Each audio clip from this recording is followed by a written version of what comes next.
కోట శ్రీనివాసరావు గారికి అత్యంత ప్రతిష్టాత్మకమైనటువంటి Oscar awards వేదికగా అరుదైన గౌరవం దక్కింది. సో మరి మన భారతీయులకి అది కూడా ఒక తెలుగు నటుడికి ఇంత గొప్ప గౌరవం దక్కింది అని చెప్పేసి ప్రతి ఒక్క తెలుగు ప్రేక్షకులు కూడా వాళ్ళ యొక్క ఆనందాన్ని వ్యక్తపరుస్తూ ఉన్నారు. ఎందుకంటే మనకు తెలుసు కోట శ్రీనివాసరావు గారు ఆయన నటన అనేది ఎంత అద్భుతంగా ఉంటుంది అని చెప్పేసి ఆయన కెరీర్ మొత్తంలో కూడా దాదాపుగా 850కి పైగా సినిమాలు నటించి ఒక విలన్గా కానీ ఒక కమెడియన్గా కానీ సహాయ నటుడిగా కానీ క్యారెక్టర్ ఆర్టిస్ట్గా కానీ ప్రతి ఒక్క పాత్రకి కూడా జీవం పోసి అరే కోట శ్రీనివాసరావు గారు అంటే ఆయన చేసినటువంటి ప్రతి ఒక్క పాత్ర కూడా మన కళ్ళ ముందు కనిపిస్తూ ఉంటుంది. అంత గొప్ప మార్కుని ఆయన క్రియేట్ చేసుకున్నారు. సో మరి 2025 జూలైలో ఇంకా ఆయన అనారోగ్యం కారణంగా చనిపోవడం జరిగింది.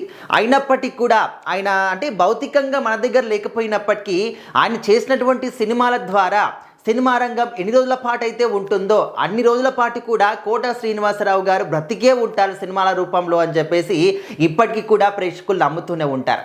అయితే ఆస్కార్ అవార్డ్స్ వేదికగా అసలు ఎలాంటి గౌరవం దక్కింది, ఎందుకు ఈ విధంగా ఫీల్ అవుతున్నారంటే ఖచ్చితంగా ప్రతి ఒక్క తెలుగు నటులు కూడా ఈ యొక్క విషయాన్ని తలుచుకొని గర్వంగా ఫీల్ అవ్వాలి. సో అలాంటి ఒక సన్నివేశం అన్నమాట. అయితే 2026 ఆస్కార్ అవార్డ్స్ వేదికగా చనిపోయినటువంటి నటీనటులు ఎవరైతే ఉంటారో వాళ్ళందరికీ కూడా అక్కడ స్టేజ్ పరంగా నివాళులు అర్పిస్తూ ఉంటారు.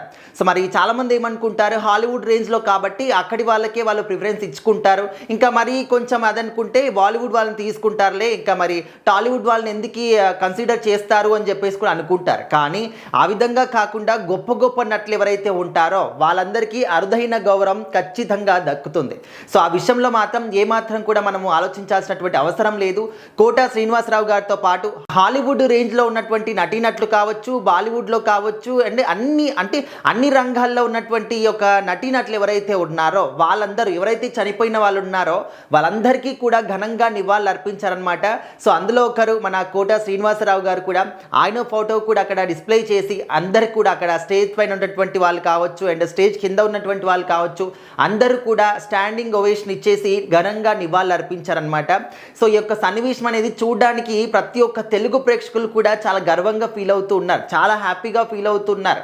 మన భారతీయులకి అదేవిధంగా తెలుగు నటీనటులకి ప్రపంచ వేదికగా కూడా ఇంత గొప్ప గొప్ప గౌరవం దక్కుతుంది అంటే మన కీర్తి అనేది ప్రపంచ నలుమూలలకు కూడా పాకింది అని చెప్పేసి కూడా చాలా గొప్పగా చెప్తూ ఉన్నారు.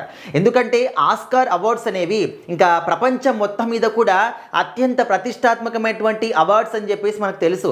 సో అలాంటి స్టేజ్ పైన మన తెలుగు నటుడి ఫోటో రావడం అనేది కూడా నిజంగా చాలా గొప్పగా ఫీల్ అయ్యే విషయం అనమాట. సో తెలుగు ప్రేక్షకులు ఎవరైతే ఈ సినిమాల్ని అమితంగా ఇష్టపడుతూ ఉంటారో సో వాళ్ళతో పాటు సాధారణ ప్రజలు కూడా ఈయనకు దక్కినటువంటి ఈ గౌరవాన్ని తలుచుకుంటూ గొప్పగా ఫీల్ అవుతూ ఉన్నారు.